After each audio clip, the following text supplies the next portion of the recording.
Panjagutta police station, అది కూడా తెలంగాణ పోలీసులు పెట్టారు.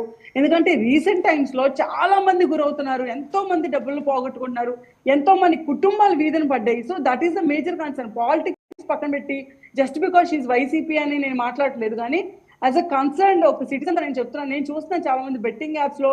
రీసెంట్ గా కూడా చూశాను, ఒక ఎవరు అయితే సచివాలయంలో పనిచేసే ఒక ఉద్యోగే ఒక వీడియో కూడా పెట్టాను. నేను ఒక బెట్టింగ్ యాప్ కి లోన్ అయ్యి నేను నా డబ్బులన్నీ పోంటే పబ్లిక్ మనీ ఏదైతే వాళ్ళ దీంట్లో ఉంటుందో ఆ డబ్బులు కూడా ఒప్పించేసాను, నేను వెంటనే రీపే చేస్తాను, క్షమించండి, లేకపోతే నా కుటుంబం ఈ పరిస్థితిలో ఉందని చెప్పి పెట్టారు వీడియో, నేను చూశాను. అంటే ఎంతో మంది గురవుతున్నారు దీనికి. సో దీనికి ఏంటి, ఇప్పుడు మనకి డబ్బులు ఇస్తారు కదా, సో మనం వచ్చి 4 మాటలు చెప్పి వెళ్ళిపోతాం అంతే. వీళ్ళెవరు మళ్ళీ బెట్టింగ్ లో ఉండరు సార్. ఈ శ్యామ్లా కానీ లేకపోతే ఇంకెవరెవరో పేర్లు వింటున్నాను, యాక్చువల్ 4-5 సోషల్ మీడియా ఇన్ఫ్లుయెన్స్ ప్లేయర్లు, వీళ్ళెవరు ఉండరు. వీళ్ళు సేఫ్ బెట్ లో, వీళ్ళేంటంటే ఒడ్డును కూర్చొని ఊటినెలా రాళ్ళేస్తా ఉంటారు. కానీ అక్కడ మునిగిపోయేది ఎవరు ఏంటి అని చెప్పి కొంచెమైనా సామాజిక స్పృహ ఉండాలి. అది ఎవరికైనా, శ్యామల ఏమి చిన్నపిల్ల కాదు కదా, స్కూల్కి వెళ్ళే చిన్నపిల్ల కాదు కదా. నువ్వు ఏ పార్టీలో ఉన్నావు అని పక్కన పెడితే యాజ్ ఎ హ్యూమన్ బీయింగ్ నీకు కొంచెం minimum society sense, civic sense ఉండాలి. మనం మాట్లాడితే నువ్వు ఎందుకు మాట్లాడుతున్నావు, నీకు ఎందుకు డబ్బులు ఇస్తున్నారు, నువ్వు మాట్లాడితే ఇంకో 4 ఫాలో అవుతారని నీకు తెలుసు కాబట్టి, అవతల నమ్ముతున్నారు కాబట్టి నీకు డబ్బులు ఇస్తున్నారు.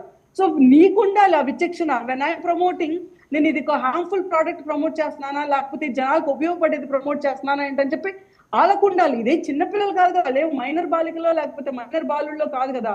సో బేసిక్ సెన్స్ కూడా లేకుండా మళ్ళీ వీళ్ళు వచ్చి మాకు ఏంటంటే విచిత్రం ఎక్కడంటే బాధ, మాకు ఈ అమ్మాయి వచ్చి నీతులు చెప్తా ఉంటుంది. చంద్రబాబు నాయుడు గారు మీరు ఇలా చేయాలి అలా చేయాలి అని చెప్పి ఏదో మూతి అటు ఇటు తిప్పుకుంటా నీతులు చెప్తా ఉంటది. అవి చూస్తే ఇప్పుడు ఇంకా కంపరం వేసిద్ది. చరిత్ర చూసుకొని నువ్వు ఎంత మంది కుటుంబాలు నాశనం చేసావో చూసుకొని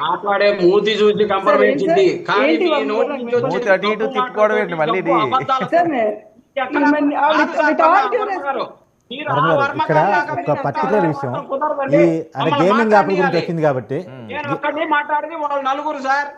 మాట్లాడండి. చిన్నప్పటి గారు చెప్పండి, మూతి ఏంటి అటు ఇటు తిప్పుకోండి.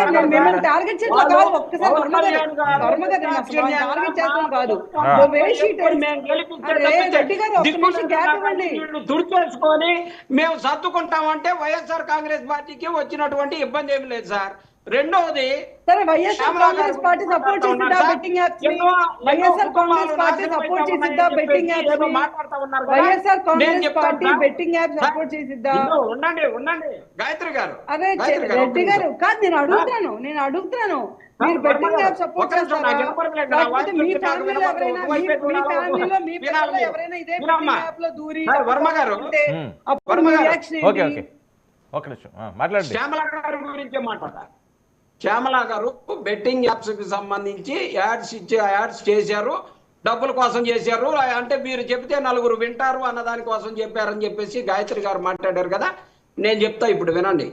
పవన్ కళ్యాణ్ గారు పెప్సీ యాడ్ చేశారు. ఇదివరకు పెప్సీ యాడ్ 100% ఆరోగ్యానికి మంచిది అని తెలుగుదేశం వాళ్ళు కనుక ఎలా అయితే నాణ్యమైన మద్యం ఇచ్చినట్టు నాణ్యంగా ఇస్తామని చెప్పేసి చెప్పినట్టు యాడ్ అని చెప్పేసి భావిస్తామా?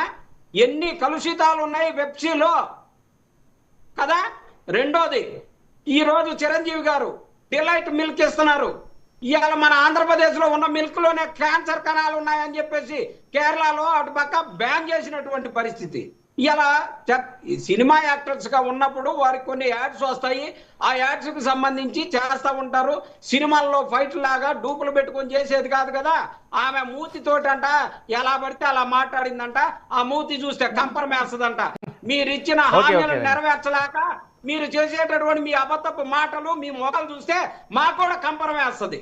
ప్రజలకు ఇచ్చిన హామీని నెరవేర్చలేని ఈ మొక్కల్ని రోజు టీవీలో చూడాల్సి వస్తుందని మాకు కంపరం వేస్తుంది.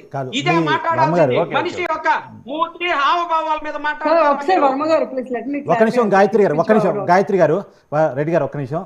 నేను వర్మ గారి షో ద్వారా ఒక విషయాన్ని జనంలోకి బలంగా పంపదలుచుకున్నారు. బెట్టింగ్ యాప్లకి సంబంధించి ఇక్కడ రాజకీయాలు పక్కన పెట్టేద్దాం. అక్కడ శ్యామల గారు ఉన్నారా, ఇంకో సమెక్స్ ఉన్నారా, సంవయ్ ఉన్నారా, ఈ రాజకీయాలు అనేది పక్కన పెట్టేస్తే ఇప్పుడు అందరూ మాట్లాడుతుంది ఈ బెట్టింగ్ యాప్ల వల్ల ఒకటి యువత ఆత్మహత్యల వైపు వెళ్తున్నారు, కుటుంబాలు ఛిద్రమైపోతున్నాయి, ఆర్థికంగా చితికిపోతున్నాయి. ఈ 2 పాయింట్స్ మాత్రమే మాట్లాడుతున్నారు. ఇవాళ కేసు పెట్టుకోబడ్డ 11 మంది మీద కానీ లేదు ఇంకా కేసు పెట్టబోతున్నటువంటి చాలామందిని కానీ నేను అడగబోతుంది ఏంటంటే, మీరు ప్రమోట్ చేసిన యాప్లకి ఓనర్ ఎవరో మీకు తెలుసా? దాన్ని ఎవరు క్రియేట్ చేశారు ఆ యాప్ను తెలుసా? అసలు జరుగుతున్న విషయాన్ని నేను ఈ షో ద్వారా జనాల్లోకి పంపుదాం అనుకున్నాను. అందుకే యాప్ మరి టైం అడిగాను వర్మ గారు. విషయం ఏంటంటే, ఈ యాప్లు బయట దేశాల్లో క్రియేట్ అవుతాయి. బయట దేశాల్లో యాంటీ సోషల్ ఎలిమెంట్స్, ఐఎస్ఐ తీవ్రవాదులు కావచ్చు, ఆల్ ఖైదా తీవ్రవాదులు కావచ్చు, వీళ్ళకి ఏంటి ఈ యాప్లు అవసరం అంటే వీళ్ళకి డబ్బులు కావాలి, వీళ్ళకి ఫండింగ్ కావాలి. వీళ్ళకి ఫండింగ్ అందకుండా ప్రపంచం మొత్తం వీళ్ళ దాడులు మూసేస్తూ ఉంటుంది.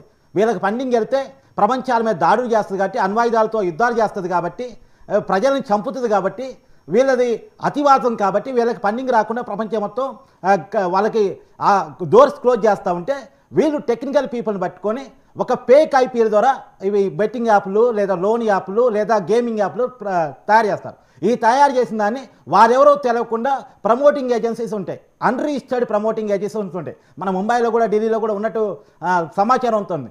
అలాంటి వాటికి వీళ్ళు ప్రమోషన్ కోసం అప్పచెప్తారు.